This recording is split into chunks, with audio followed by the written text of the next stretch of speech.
We're selling data. We're selling data that is based in the case of ARR, on, let's say, number of trees and some physical measurements. And satellites, and there's always going to be uncertainty. And then there's uncertainty about allometric equations. Are they species specific? Are they regional specific? And it's important that we realize that satellites, just because they're technology, don't necessarily mean the data is any more accurate than a lady with a tape measure on a bicycle. It gives us incredible insight into information, but let's not fool ourselves. The carbon markets are inherently uncertain unless you go into destructive sampling of every single plot regionally.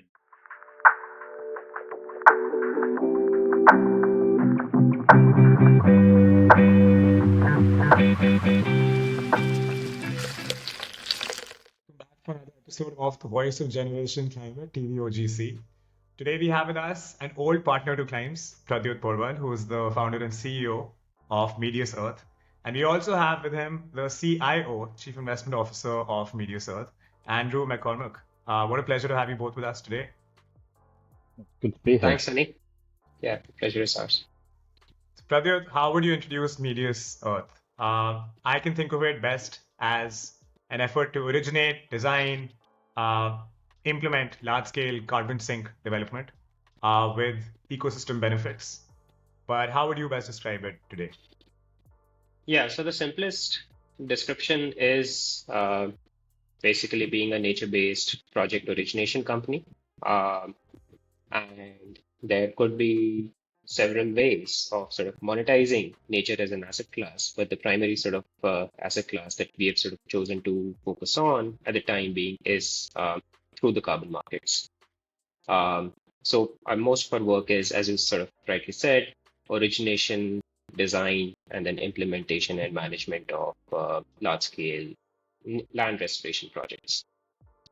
And within that, would it be agroforestry, regen ag, or something else? Or is it a mix of all kinds of NBS? Yeah, so currently there are two intervention types that we are sort of focused on, which are agroforestry and reforestation, afforestation.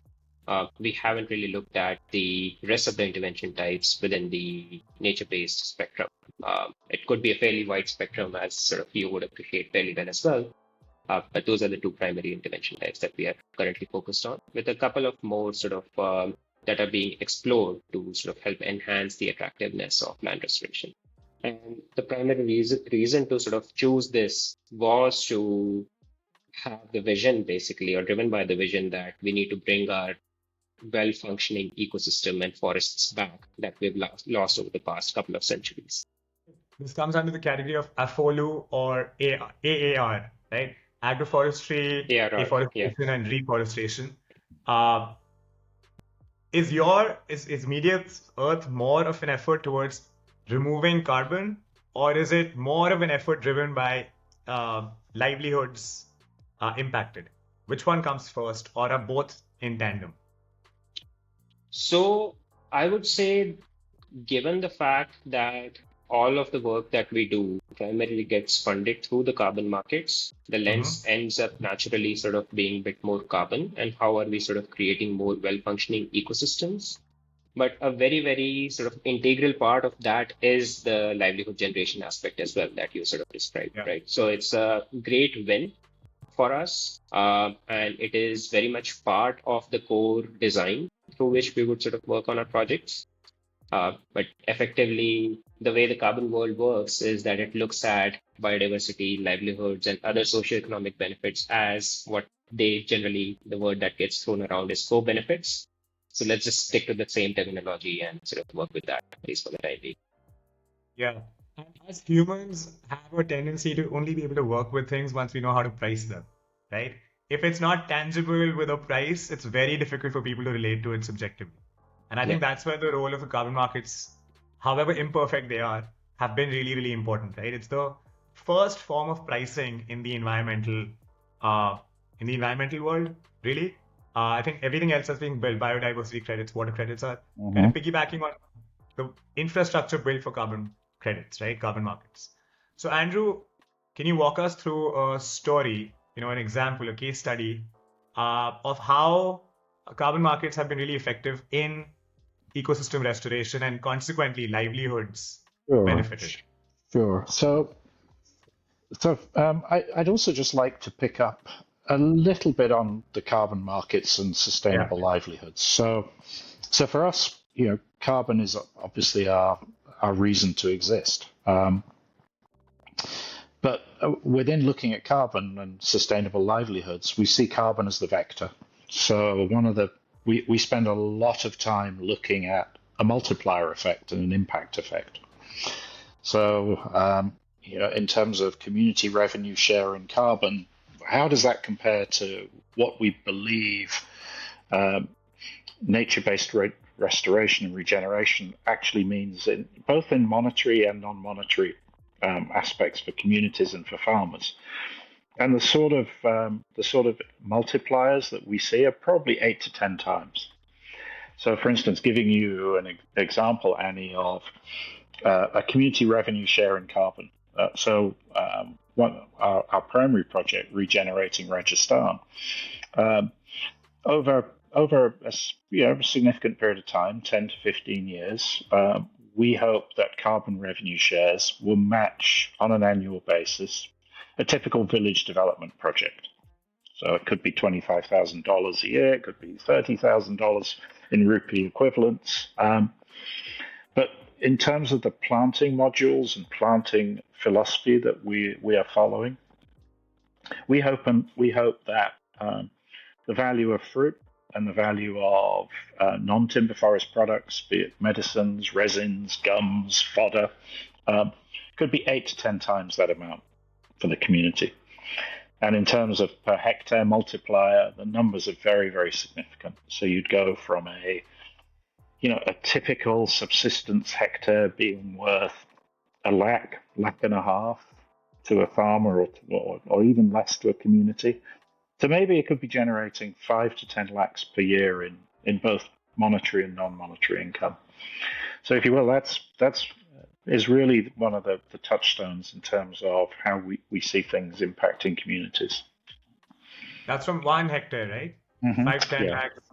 lakhs from income from 1 hectare. Yeah, and that's a product of very, very, very, very considered planting programs, because 1 hectare in a certain set of community lands will be very different to another in terms of the trees that it will support, whether it's jamun or imli, or whether it's kedri and neem, and there'll be different dynamics around harvesting and income there. So if the environmental benefits are so great and the livelihood benefits are so great, this seems like it's a magical solution to it. Like nature is required. Everybody agrees with that. Nature can now be turned gradually into an asset class as well, into an investment asset class, because of the carbon markets that we're building upon. So where are we with that journey now of nature becoming an asset class that's credible, reliable, predictable? How far into that are we, and where's the scale? Where's the scope and scale from here? And maybe you can even touch on the geography question, which is, where in the world do you think this is going to be most relevant? Pradyot, you and Andrew both, either one, the two. Let me just start with one of the things that I've always been fascinated with is the non-timber forest product or ecosystem service pricing. And when I look at the history of non-timber forest products with regard to their household and their community contribution. Historically in India, you find research going back 30, 40 years where 50 to 55% of rural attributed household income was coming from non-timber forest products. And that in some respects is one proxy for what was the value of nature then. Obviously, in terms of the academic world, we've seen so many pieces of research on valuing ecosystem services, which come up with vast numbers in terms of dollars per hectare.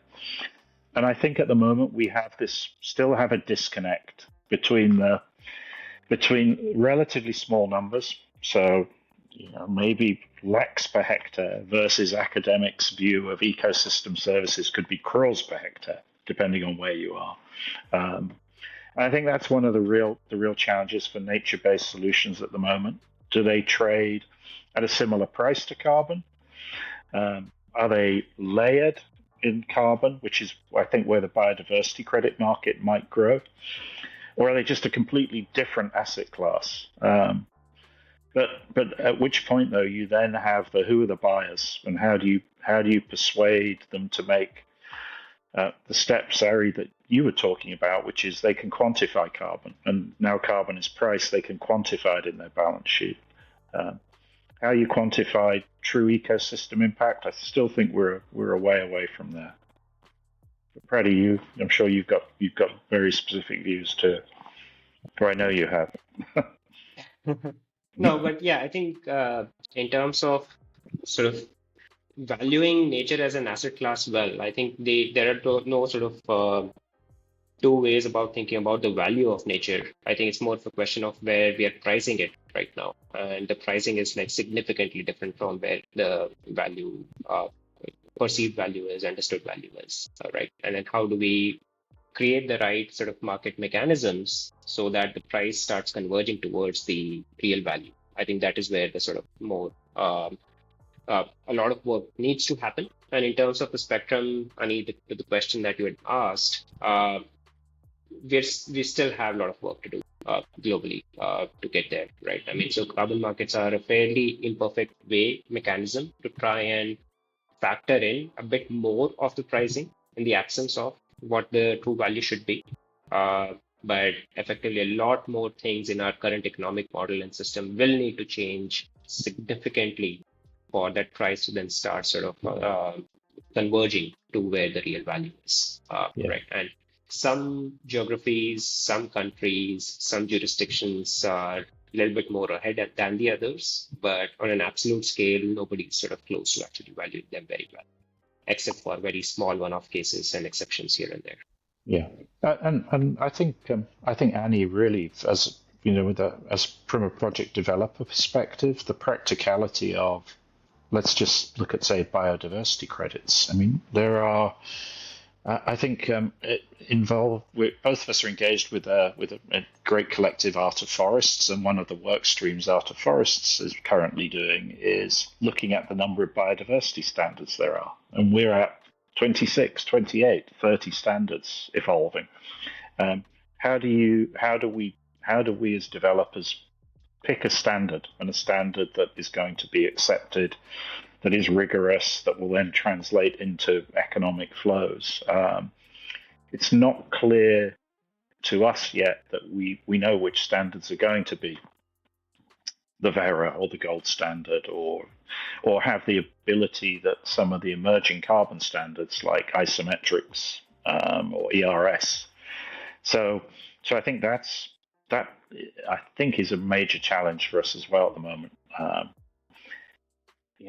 If you look at Vera in terms of how they've historically looked at CCB, they've always had a biodiversity angle, but it's not truly comprehensive or necessarily even incredibly rigorous, and which Abacus is trying to address, but it's not going to help us price nature in a way that where we're moving from a place where nature for most consumers and most companies is essentially priced at zero.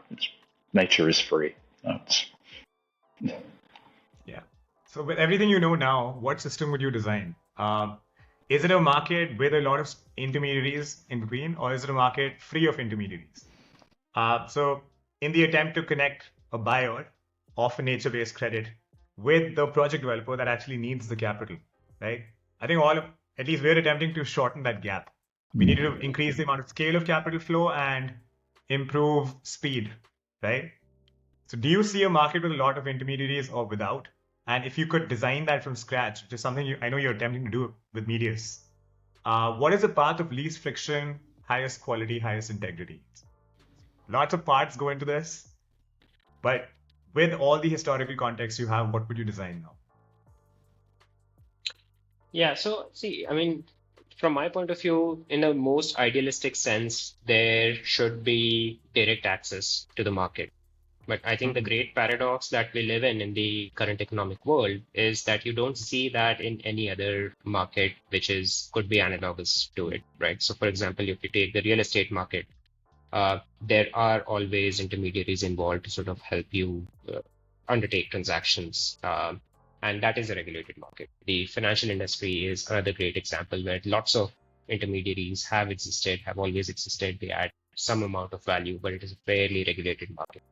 Right. So to my mind, like just working on those two analogies, potentially what is workable in the in the near term, is going to be a market where intermediaries do play a role, have some value to add, but it is regulated to sort of help it sort of manage the effects that intermediaries that currently have on the market and which create distortions, right? Because one sort of key principle that intermediaries have inbuilt in their sort of business models is information asymmetry.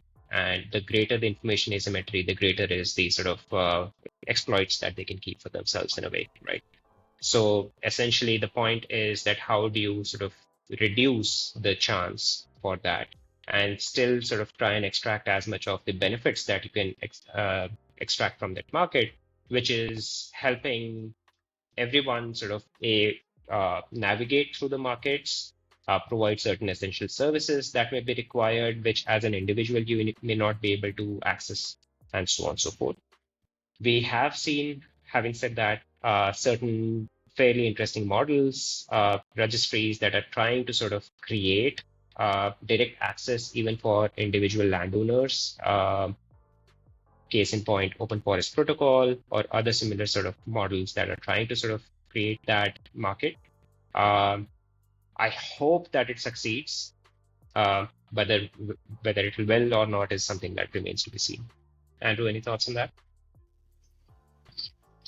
Yeah, I mean, I think you touched on direct access or relatively easy access for, shall we say, small scale developers or communities. And I think models like Open Forest Protocol are very interesting, but it's the struggle for scale.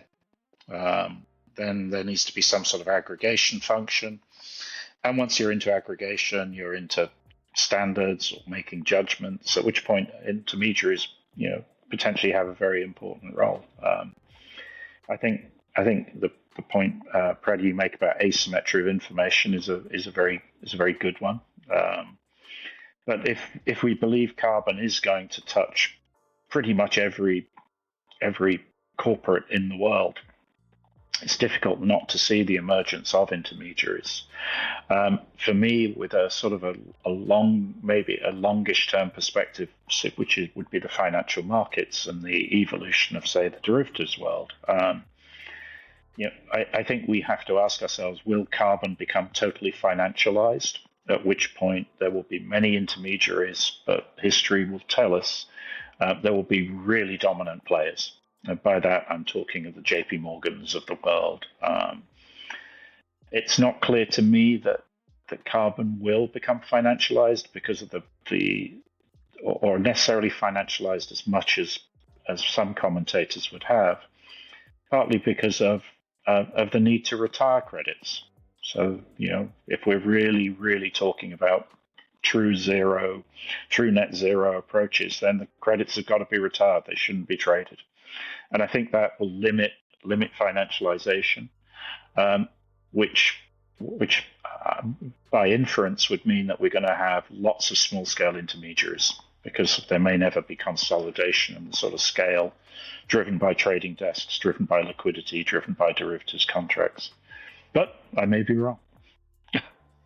But in the meantime, intermediaries are definitely here to stay, I think. Medius Earth's role is what?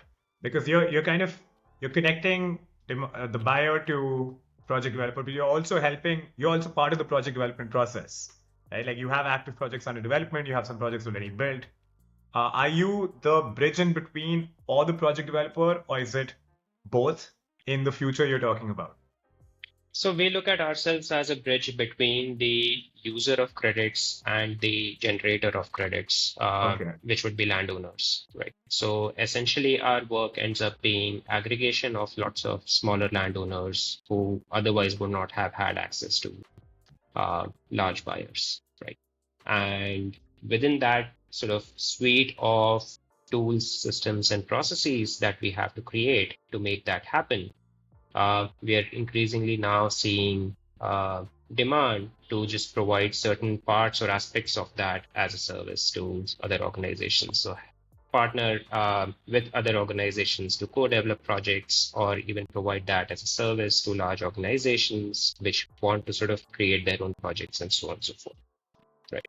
So the business model may evolve as with time, but the primary sort of constant for us is that whatever we do will help regenerate more land on the planet. So I guess the big opportunity here would then be going and finding small farm holders, aggregating them together, and then creating a carbon project out of that, and then taking it to market and getting it capitalized. Right, that entire process of packaging it into a neat project, where the math makes sense, getting the project registered, issue credit, all of that is part of Medius Earth's value proposition. That's correct. Yeah. Right. What about the buyers? So one, I think question we constantly keep getting is on the demand side, there's still limited buyers, right? It's not like every enterprise is today buying carbon credits, but they're spoiled for choice too. There's a big spectrum of types of carbon credits, carbon avoidance, carbon removal, and we've gone through phases where one use case becomes more relevant and more important than the others, right? At least they all have their moment in the sun. Today, everyone's talking about CDR, biochar, and ERW, enhanced rock weathering, and DAC on the higher end of the spectrum. NBS has its moments at times, agroforestry, regen ag. So in this spectrum, how do the right buyers find you? Can you talk about who is the ideal customer persona? Why would they choose NBS? Within NBS, why would they choose a particular use case?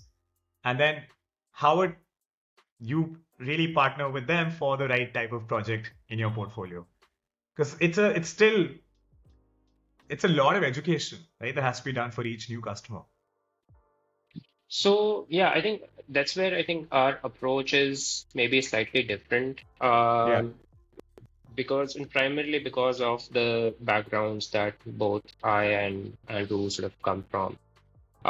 So the core need that we had identified that institutional buyers have is having access to a reliable large-scale project that they can deem as investable, right? And that is a very, very challenging task. And Andrew can probably speak a lot more from his experience. But in my mind, essentially, there is a lot of fragmented supply. A lot of people may be trying to do it, but all of it is not necessarily investable, and not all of it is necessarily high quality, right? So then how do you cater to that sort of large-scale institutional demand that exists, and then feed into that with projects that have real measurable impact on the ground, and which landowners also sort of find a lot of trust, comfort, and confidence in partnering with, and feel that they're not getting shortchanged at any step of the process. Right. So those two are very, very critical. So trust factor, building that on both ends, right from the land to the money. I think that whole traceability is a very, very sort of key component for us. And as a result of this, what ends up happening is, at least so far in our experiences, that we don't have to do a lot of invested education. We end up sort of working with people who are already primed and sold into the idea, and who are already actively out in the market in a way. So yeah, maybe that's sort of my thoughts. Are Andrew, anything to add from your experience at other places as well? No, I think that's right. The trust factor the trust factor almost drives the investor, in that if an investor can see that you spent the time creating the right networks, whether with the communities and farmers, with the right FPICs, in our case, with the right partner NGOs that in many cases will have decades of experience, particularly in Rajasthan. That I think is an essential element. A couple of the watchwords that I've always used in the past with projects I've been involved in is just with the farmers and communities is patience. And the second one is nature pays. This year the tree will grow. If we keep it alive, the tree will grow. The yield will increase. And unlike, say, the impetus if you are planting commercial timber species, the impetus is always to cut down. Whereas if you're planting fruit species or non-timber species, effectively you've got to depict carbon as a crop. It's a crop that they can't see, they can't taste, they can't smell it, they can't take it to a physical market. But that, I think, is a very important part of the trust-building exercise. This is another crop. And you need to think about it in the way you think of other crops, because if you do that, that will help us build trust. It helps us build transparency. But as Prady says, investors, I think, that we focus on, they get nature-based solutions. Their challenge is finding projects that they believe can achieve the scale and the longevity. I think is very, very important. And are most of these engagements one-to-one or one-to-many or many-to-one? And what I mean by that is, let's say it's customer named Acme Inc. Acme Inc. wants 10,000 tons of credit for their requirement. Would they come and invest via you into one project, or would it be into a basket of multiple projects? And then you're ensuring a certain supply of credit every year back, right? So that would be one-to-one or one-to-many. And then let's say there's multiple Acme Incs. There's Acme Inc. and then there's Beta Inc. and then there's someone else. 3 companies coming and investing into a whole basket, and you're just ensuring quality credit supply, right? So is it one-to-one, demand to supply, or is it many-to-many that you're enabling? Because we've had some interesting thoughts about this. I'm just very curious what Medius's model is evolving into. And we've in fact heard some companies almost want a captive carbon sink of their own, saying, I know what my residual carbon emissions are going to be. I want to just have like a captive power plant equivalent, captive carbon sink of my own. Yeah. Right? Andrew, do you want to start on that, and then I'll maybe chip in? I personally like the captive carbon sink for companies who can achieve the scale. I think it then creates very, very tight relationships between community, developer, and buyer. But ultimately, if it's one-to-many, I think the real secret of building relationships is also investor relations, being able to tailor both the carbon story and the community and the impact story to the particular buyer as well. So you end up hopefully almost having a mirror SDG or a mirror impact analysis communications department is kind of how I see the evolution of the more sophisticated developers stroke intermediaries. They're shouldering quite a bit of the burden of the work with the company partners. And just to maybe add, effectively, in my mind, that is more of a question of how the market is evolving and at what stage of that evolutionary process it is at. Right? And one of the sort of clear signals I would like to see for something like a many-to-many kind of mapping to take place is increased transaction volume across multiple smaller demand sites. And that is something that is yet to emerge. I think the key factor that may be triggering that would be the national carbon markets that will go live sometime next year.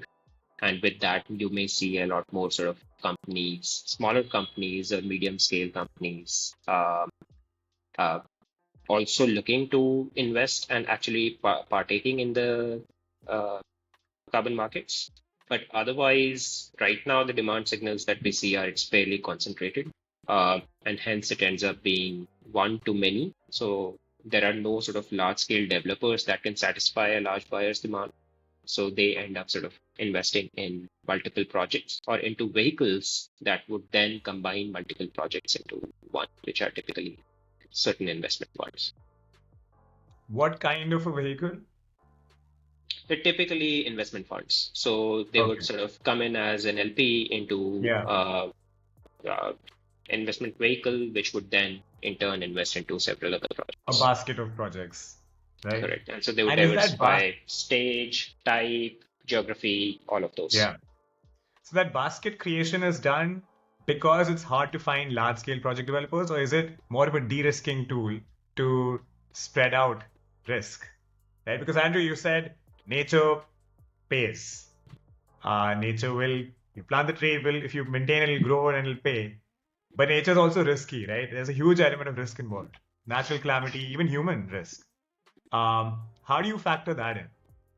Creating baskets of more projects obviously does that for the buyer. But what else are ways to de-risk project development? And maybe you can talk about the MRV bit over here as well. Specifically, what MRV have you chosen to go to work with? How has that evolved? Yeah, so I think the key component of MRV is essentially going into building that trust factor that we spoke about, Yeah. right? To actually sort of know for a fact that whatever you have done is real, genuine, and it is producing desired outcomes or not. And if not, then what is the recourse in that scenario? So, and I mean, at least the view that I have is that the course of MRV, the technologies that we have at our disposal are in a state of flux right now within the markets. Also, there is no clear-cut consensus, although there are certain solutions that are looking a bit more promising than the others, and the market should move that way. So the old way of doing MRV in sort of tree planting projects was to physically go and take a sample set of your area and then measure and then use certain allometric equations. Where we are sort of moving towards now is in terms of the goalpost is having a bit more remote sensing and combined with certain ground truthing data come up with more accurate results, more real results that can be tracked more frequently than an annual exercise of physical measurements. What's That the clearly is frequency on that? What's the frequency on that second type of intervention now that you're talking about? So the remote sensing is limited by how many satellites do you have access to, or how many times does it go around the planet. So that also has physical limitations, but it's more frequent than annual, right? So some satellites may claim that they would look at any land parcel at every 2 weeks, 3 weeks. Some would be every couple of months, a few months, so on and so forth, right? So based on the availability of remote sensing data, and the thing with remote sensing data is that most of it is public data, right? There are only 2 or 3 agencies that are making it available for every other provider, ESRI or exactly, NICFI. So the data sets are because you don't. There are very few companies with private satellites out there, right? It's an expensive affair. So it's more of a question of do you have you built the right way of processing that information and tracking your own project plans, right? And that is an area which we sort of feel a lot more comfort in working with other partners. And we have a couple of partners that we are in discussions with to sort of integrate. And our sort of longer term view is that some of these things can directly get integrated into the carbon registries because this is a service that is required by all developers, and then having variability in that is not conducive to a high quality market functioning ecosystem for all parties. And some very early examples of that we are also seeing in some of the newer age registries like Isometric, for example, who are sort of trying to integrate these two models into one layer. And we know that both Vera and Gold Standard also have working groups active currently that are working on this particular problem statement. So whichever way the market sort of takes that space, that's fine. But I think hopefully 3 years from now or 5 years from now, when we're speaking again, we'll obviously talk about much before that as well. But in 3 years, 5 years time, this problem will get solved, and there would be some kind of uniformity around the MRV aspect across projects. And that is when you'd be, as an investor or even as a landowner, you'd be able to sort of compare apples to apples in terms of the performance of projects, because there can be a significant uncertainty that can get introduced basis the choice of MRV as well. And you don't want to have that high degree of uncertainty inbuilt into the market structure, because that will significantly affect pricing. Andrew, any thoughts? And your feeling is there has to be one common layer applicable, at least for that use case, right? Like if it's forestry, it should be the same use case used by all project owners. And that's not happened yet, but we're on a pathway there. That's correct. Right? Okay. Andrew? Yeah, when I look at MRV, I think it's important we don't underestimate the human angle. Satellites can tell us where we've been, because satellites can tell us where we are now. They can't always tell us where we're going. So when I was working with TIST in Uganda, who work primarily, I'm sure, as you know, with smallholder farmers, we always used to discuss one of the most powerful pieces of technology that researchers have looked at from many ways and spent thousands of dollars researching, was basically something called a tape measure, and a lady on a bicycle who knows the community, who visits the community, who can say to this farmer or this community, your fence has blown down. Why haven't you restored your fence? Or who can say to the community, I noticed somebody was thinking about chopping down their trees. You need to be talking to them about don't do that. So I think the satellite data is absolutely fantastic, but the longevity of ARR projects particularly is all about building social fences and ownership of those assets and preservation of those assets. Satellite can't do that just yet. It has to come from within the human angle, whether it's the community, whether it's the family, whether it's the people being paid to quantify the trees, or just general social pressure.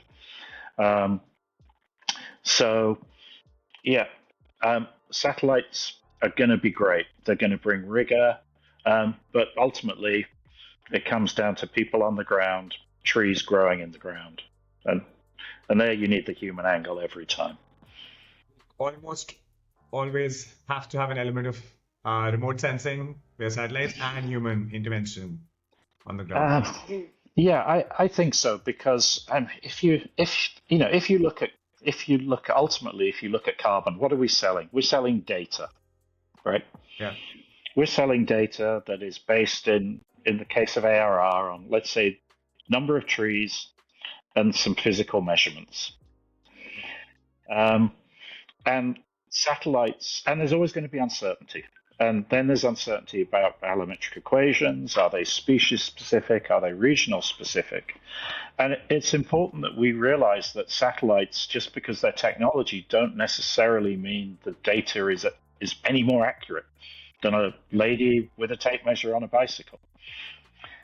It gives us incredible insight into information, but let's not fool ourselves. The carbon markets are inherently uncertain unless you go into destructive sampling of every single plot regionally, so we're always going to have, I think, some disconnects between the desire for certainty and the reality on the ground. And again, bring it back to the human angle. When you're sampling tree plots, don't sample all the trees on the border, because they're the ones open to the light. They will grow faster. Sample some of the trees inside. Satellites will help us pick that out, but again, you still need the human due diligence, would be my view. Very interesting. So you have a lot of partners that you're working with. Are there, and then this is a model that can only be built with lots of partnerships too, right? Who are some that have been amazing to work with? Who's someone you want to call out? some of the partnerships that Medius Earth has? So I think at this stage, it's maybe still too early, given the fact that we are yet to sort of receive validation and registration for our sort of primary flagship project. But basically, we see a lot of ecosystem players who have been really, really helpful for us and sort of advance this movement forward. Case in point, I think Andrew briefly mentioned earlier as well. Art Forests is a international group of developers that sort of helps and supports each other, shares information, scientific best practices. We've been working with a couple of universities, researchers to sort of refine some of our models, understand the nuances of MRV, for example, what works best, what doesn't. There are a few global both MRV providers as well as insurance providers that we've been sort of working with that seem very, very promising. We did put out one of the posts publicly. So RTO Carbon is one insurer that we are sort of in conversations with. And that is one space that definitely needs to advance within the current structure of carbon markets for the bankability and investability of nature as an asset class to improve, because every other asset class in the world has a very strong element of insurance embedded into it, right? And any asset class where insurance starts failing, for example, that we are seeing in the cases of increased incidents of wildfires or storms, hurricanes, etc., globally, where insurability goes down, that does affect asset prices directly as well, and should. Right. So that is a very core component that needs to sort of develop within the carbon world as well. And there are lots of smaller fragmented players right now trying to work on this problem. Our hope is that in the next 5-10 year period, we'll be able to see some of the larger guys to sort of streamline a lot of that work. Andrew, anything else comes to your mind that I might have missed? No, I think the development of insurance is very interesting because, particularly with the nature-based solutions, they're essentially infrastructure projects, albeit with very interesting uncertainties, particularly around aggregation and survival aspects. But they're infrastructure projects. And if and just touching on RTO, it was very heartening to see that they've got a major global insurer, Tokyo Marine HCC, coming in to provide capital and underwriting. I think the misgiving always when we've talked about insurance in the past was, is there the depth of underwriting to support a nature-based project? And a nature-based project of, let's say, to deliver a million tons of CO2 in India, you're talking it could be $20 to $30 million in capital commitment. So if we want to get to 100 million tons, you start talking significant underwriting capability that needs just to cover India alone. You want to get to 1 billion tons, it's obviously a very significant amount of money. So I'm very heartened by those kind of developments now. How much is Medius Earth going to enable? Thought of number that's realistic and ambitious enough to achieve. Yeah. Our hope would be to at least in the next 5 to 7 year periods get to 100 million of assets under management. But let's see. I mean, the idea is that a lot of these large numbers is great to sort of drive motivation and have a goal and sort of like just rally the forces, troops and everything. But it's very important to also sort of ensure that your building blocks on the ground are strong enough to be able to support all of that weight. Yeah. And to get to that number, what is the one key lever that you would need? Is it the right talent?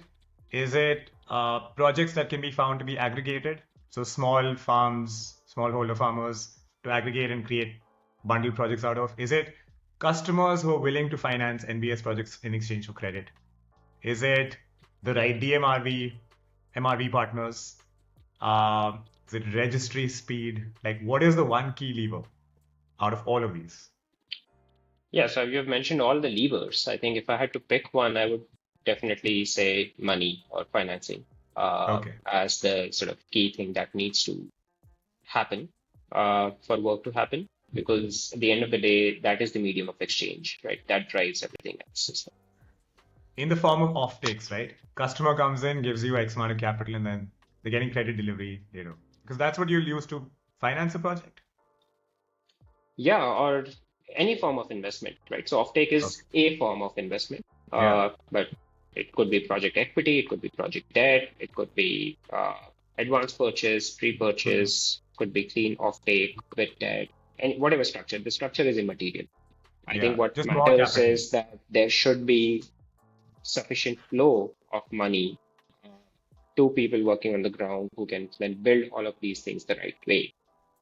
Pretty much. And that does involve work of the service providers, the work of intermediaries, the market infrastructure creation, and so on and so forth.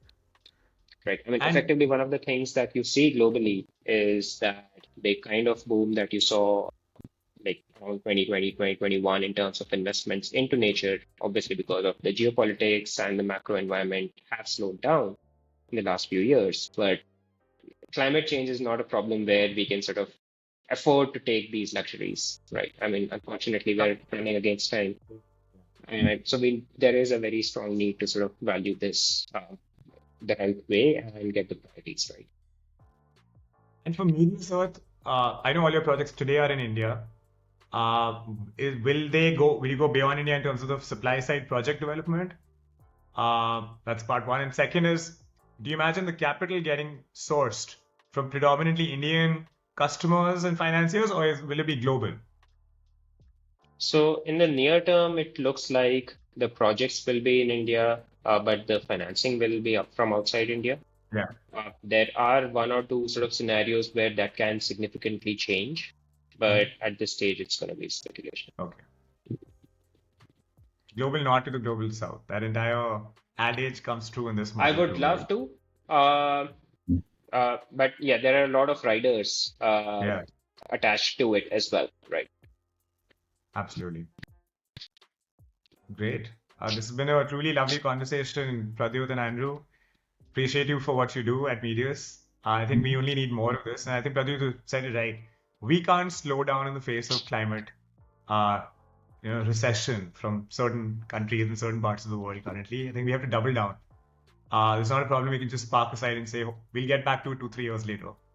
I think we need more capital, we need more talent, we need more just success stories created so that they can be replicated 100x over 1,000 times more, right? And I think nature-based is definitely here to stay.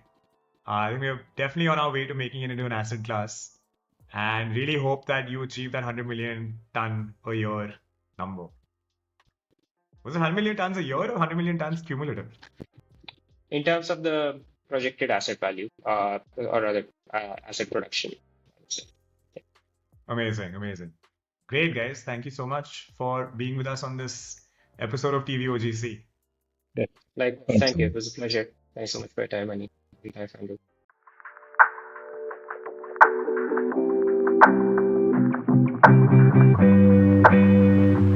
Thank you.